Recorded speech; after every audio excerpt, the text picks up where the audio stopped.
Ya, Assalamualaikum warahmatullahi wabarakatuh. Waalaikumsalam warahmatullahi wabarakatuh. Kita sekarang mau ada podcast-podcastan bersama Uda Dendi Adi Saputra. Yes, Jadi beliau ini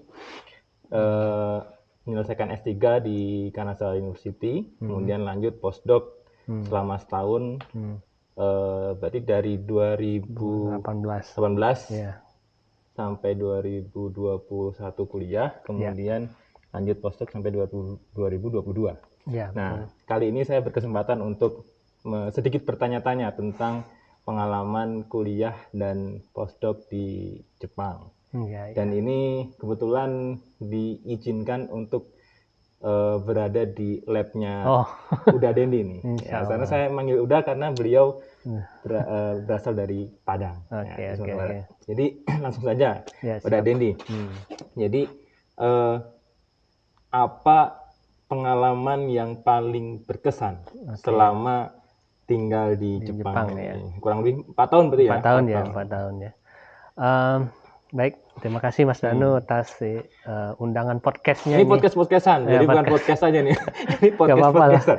Ini sebagai ala-ala sharing pengalaman aja ya. Betul. Sebelumnya saya ucapkan terima kasih dan mungkin salam kenal juga mungkin bagi yang baru kenal dengan saya nantinya. Nama saya Dendi Adi Saputra, saya kelahiran Kota Bukit Tinggi, Sumatera Barat.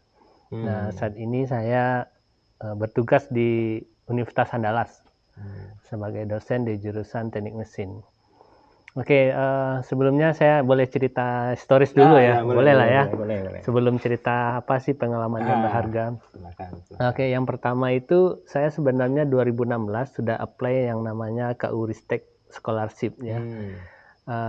Dari awal itu saya ada berkenalan dengan Kodama Sensei atau profesor saya yang sekarang, dan beliau udah ngasihkan LOE-nya, jadi udah oke, kamu masuk ke lab saya dan dengan ya mudah-mudahan kamu lulus di beasiswanya. Namun pengumuman 2017 waktu itu saya dinyatakan tidak lulus. Lulus beasiswa? Tidak lulus beasiswa. Jadi saat itu saya minta, saya kabari ke sensei saya, sensei saya nggak dapat beasiswa nih, tapi saya punya keinginan yang kuat untuk lanjut S3 di sini. Sembari menunggu jawaban dari sensei, saya melakukan penelitian yang tidak jauh dari penelitian sensei saya sekarang, walaupun beliau nggak tahu nih sebenarnya apa yang saya kerjakan sebelum saya berangkat S3. Nah, setelah itu 2018, awal tahun 2018 beliau email saya, ayo silakan apply lagi beasiswa ini, katanya. Saya rekomendasikan untuk beasiswa Max. Nah, jadi berawal dari situlah nasib saya berubah sebenarnya. 2018 itu saya apply beasiswa Max, saya ikuti proses seleksi U2U ya. Jadi alhamdulillah saya lulus dan akhirnya dapatkan beasiswa Max dan masuk intake 2018 September. Oke, kembali ke pertanyaan awal, pengalaman apa yang paling berharga di sini? Ya, yang pertama itu saya mendapatkan contoh tauladan yang baik dari profesor saya. Apa itu contohnya? Misalkan dalam beliau mengajari siswa, beliau bisa memberikan contoh dahulu, tidak menyuruh-nyuruh saja.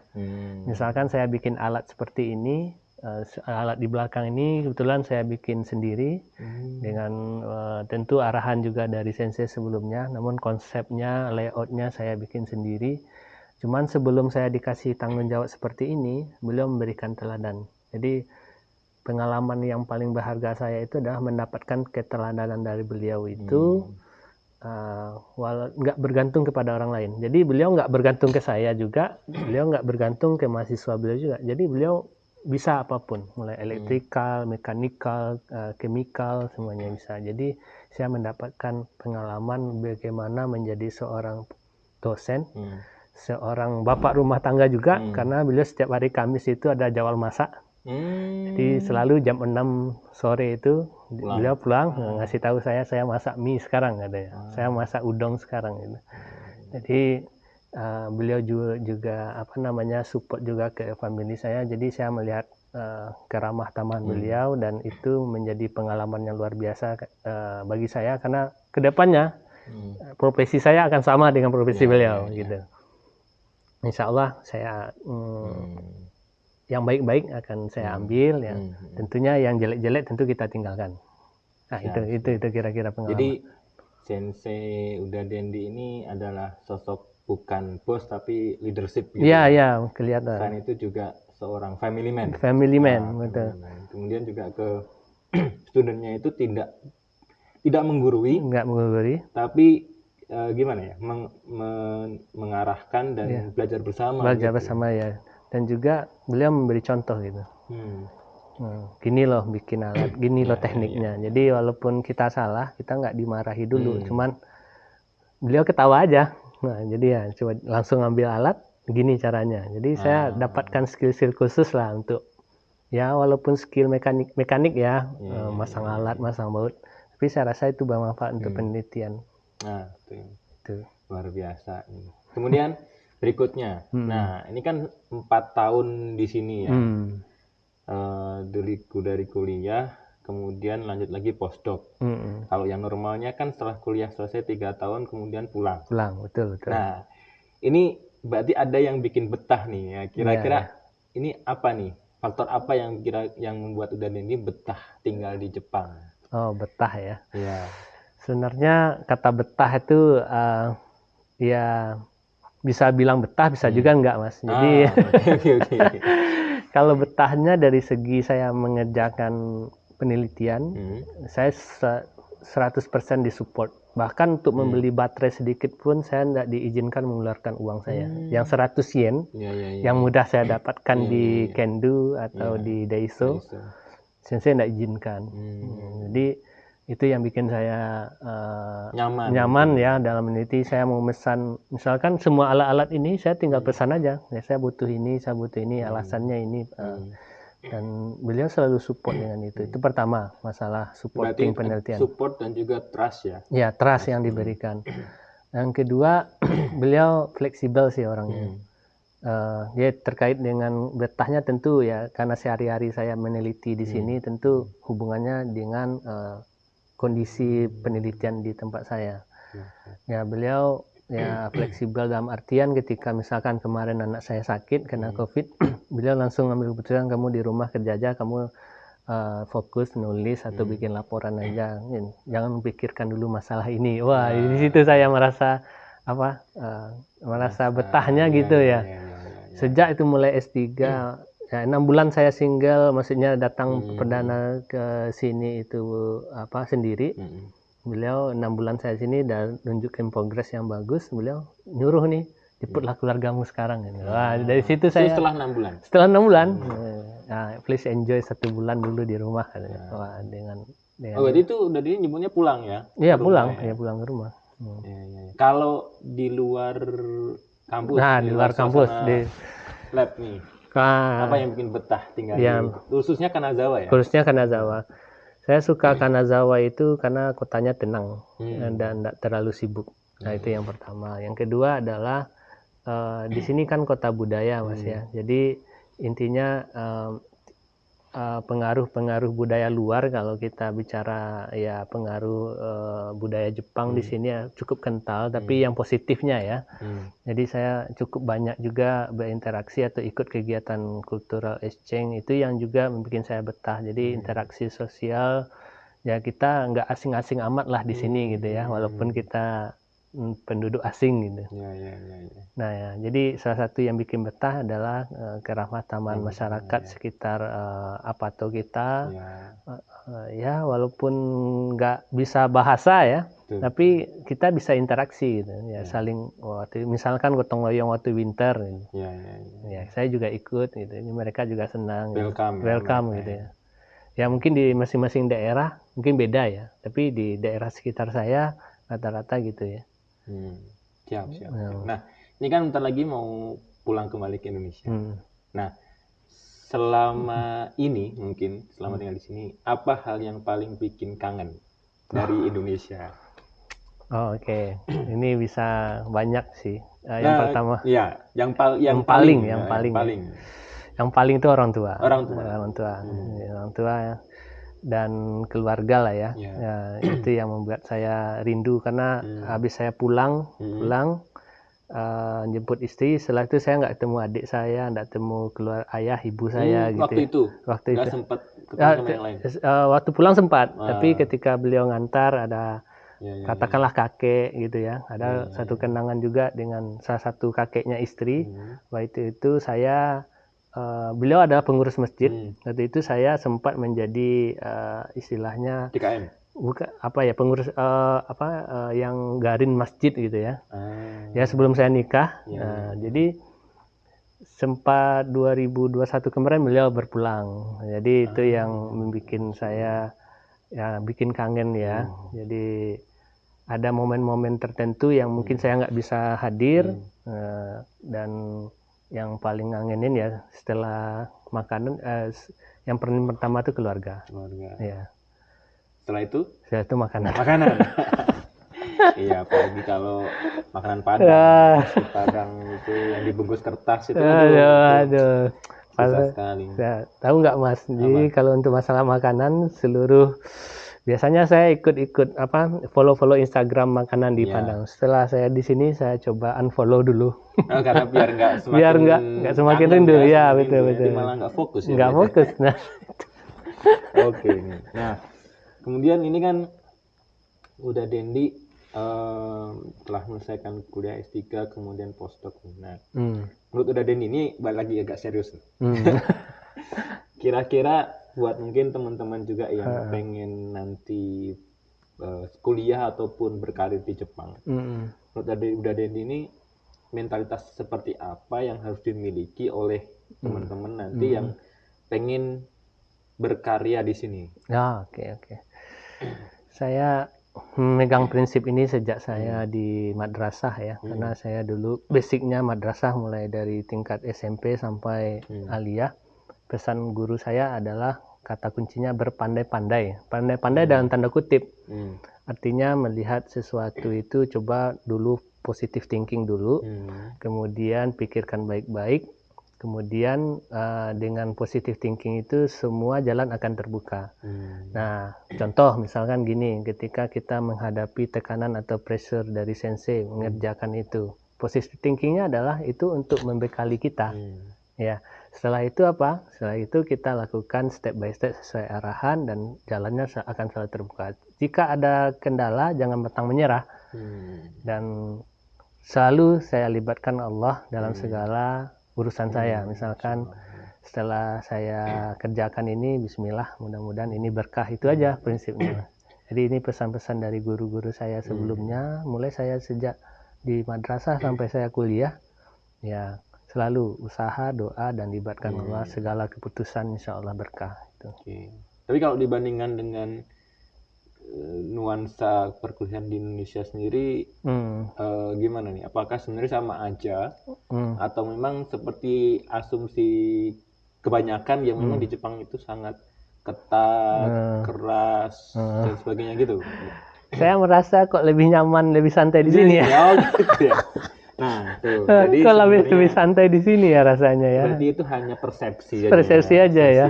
Di sini lebih nyaman karena tadi mungkin suasana yang dibangun oleh sensei itu betul-betul nyaman. Betul. Oke. Baik nih. Nah, ini kan sudah menjelang 6 hari ya? 6 hari menjelang pulangan ke Indonesia. Pulang. Nah, sudah menyiapkan oleh-oleh apa nih? Maksudnya ya bukan hanya sekedar makanan sebagainya, tapi setelah menuntut ilmu di sini, pulang di Indonesia, kira-kira oleh-olehnya apa nih untuk kampus, baik kampus maupun mungkin masyarakat, keluarga, dan sebagainya. Oke, ada 3 ya, kampus, masyarakat, dan keluarga. Pertama mulai dari kampus.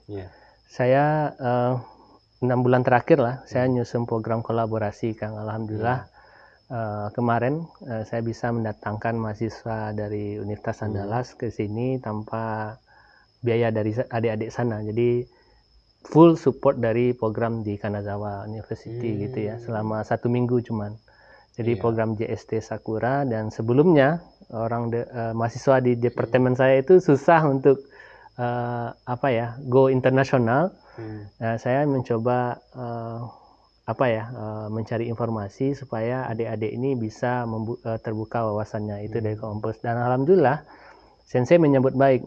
Alhamdulillah nanti tanggal 20 ada mahasiswa bimbingan S2 saya yang akan di sini research atau penelitian selama 2 bulan.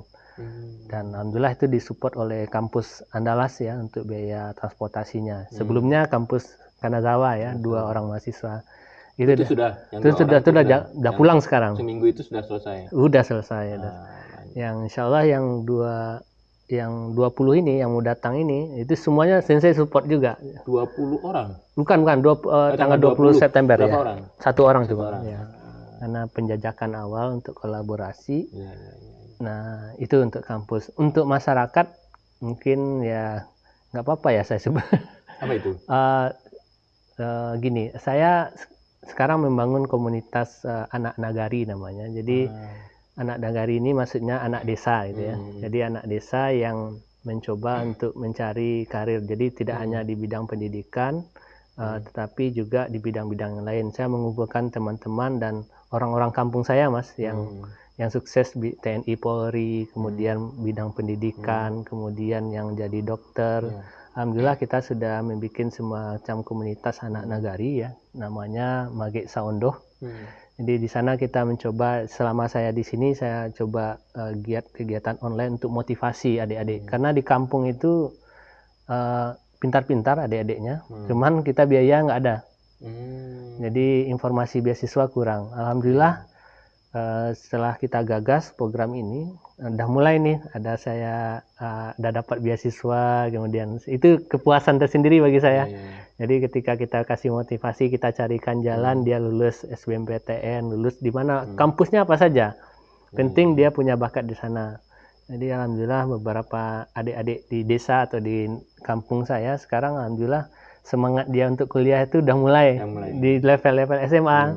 Jadi harapan saya setelah pulang oleh-olehnya saya nanti ke kampung, saya ingin memotivasi mereka itu bahwasanya saya loh dulunya juga buktinya berhasil ya dan kata ya boleh berhasil ya, boleh kata berhasil atau tidak, tapi intinya kayak saya ini yang dulu nggak ada internet, yang dulu susah fasilitas. Ya, kalau kampung saya itu jaraknya 20 kilo dari Bukit Tinggi, kan pusat kota kita di Bukit Tinggi ya.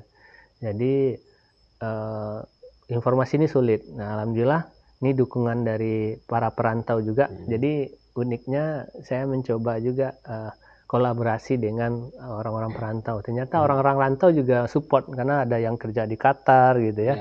Kerja di Australia. Oh, saya baru tahu nih ada profesor ini. Oh, itu semua dikumpulkan sama kita berarti sama teman-teman. Iya, teman-teman. Ya, kita bikin semacam wadah namanya nama anak-anak nagari, anak nagari. Tujuannya adalah untuk tadi mensupport ya, adik-adik yang pengen sekolah dan juga kita support beasiswa, Mas. Jadi ya walaupun saya iuran per tahun ya mudah-mudahan nggak ria sekian lah ya. Tapi bisa membantu untuk mungkin dana awal mungkin satu orang dulu, dua mungkin ya sekarang sudah dengan itu alhamdulillah berlanjut, Mas. Jadi kemarin ada 2 orang di kampung kita yang lolos di satu RT atau RW lah ya, RW. Itu kita support. Itu. Nah, untuk keluarga oleh-olehnya ya mudah-mudahan ini calon dedek bayinya Khalif Kalila. Oleh-olehnya udah duluan. Udah duluan, tapi kan belum lahir. Yang bawa oleh-olehnya masih di sini. Oleh-olehnya udah duluan. Nah itu, dan keluarga alhamdulillah cukup senang artinya ya, karena dengan saya bisa S3 artinya di keluarga besar saya, Mas, baru saya yang bisa level di sini. Ada kakak saya di Malaysia juga jadi dosen, tapi 2021 kemarin beliau berpulang juga, masih muda, di Universitas Multimedia Malaysia. Sedang ambil PhD juga. Jadi baru saya yang bisa mungkin bisa memberikan contoh. Alhamdulillah adik saya juga sekarang ada yang nomor 2 walaupun kerja rumah tangga, tapi dia mau S2 gitu. Adik saya nomor 3 alhamdulillah jadi dosen juga gitu.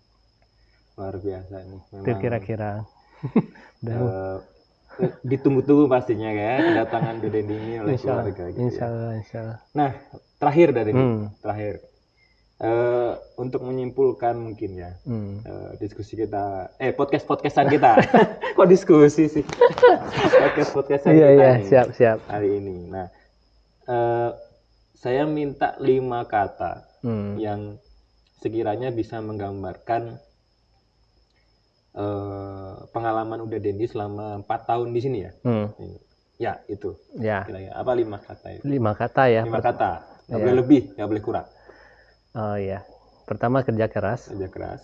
Ya, biasa ya, kerja keras, kerja ikhlas, kerja cerdas. 3 itu dulu, 3 sekawan itu. Ya. Yang keempat itu adalah ada empati. Empati. Yang kelima adalah jujur. Jujur. Oke. Masya Allah. Luar biasa. Ya, terima kasih Uda Dendi, maaf ganggu waktunya. Ini waktu sibuk-sibuk nih, persiapan mau pulang. Gak apa-apa, seadanya aja nih. Siap.